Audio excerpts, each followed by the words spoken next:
there is a lot of talk that we hear about human shields from Israel's, the Friends of Israel, the pro-Israel community as they call themselves, the Israel lobby.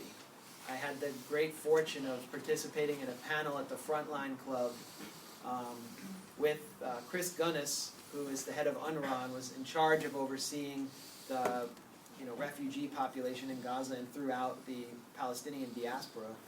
And another person who had a background in humanitarian work, who'd been on the ground, and a lobbyist from BICOM, who was somehow invited on the panel without telling me.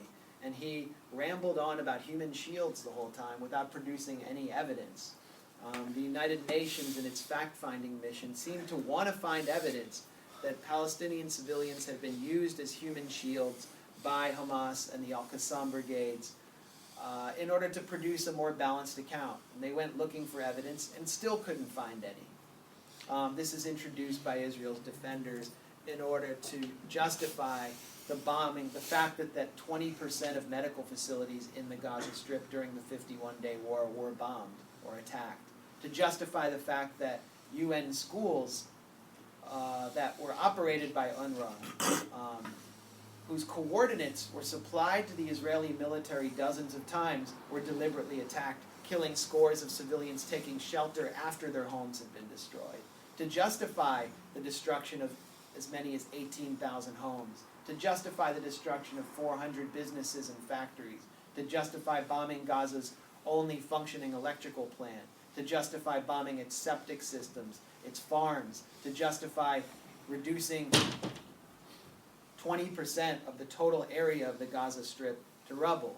And yet there's no evidence for this. However, I did find evidence of human shields in the Gaza Strip. It wasn't hard to do as a journalist, and I don't know why other Western journalists weren't trying harder to find evidence. I think either they're lazy or they're afraid or something. The problem is that the human shields I found were Palestinian young men like Mahmoud Abu Said, who were used by Israeli soldiers in a sadistic fashion to protect themselves from local resistance.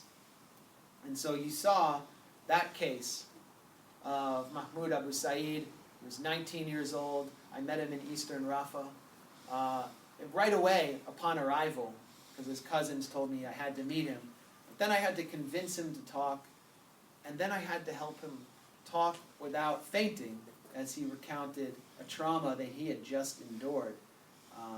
This is a traumatized person, someone who's experiencing continuous traumatic stress disorder, CTSD, not PTSD. He's witnessed violence throughout his whole life. And then on July 26th, during an iftar, during Ramadan, Israeli soldiers arrived at his home. 30 members of his family are gathered inside the home. According to his testimony, they asked them to come outside and asked if anyone spoke Hebrew.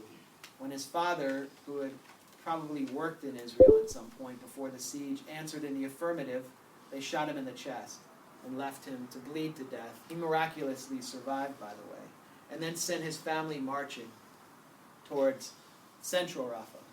But they took Mahmoud, who was seen to be of military age, took him in his house upstairs after punching sniper holes in the wall, wrapped him in a carpet and left him in a room with a muzzled dog, and stripped him.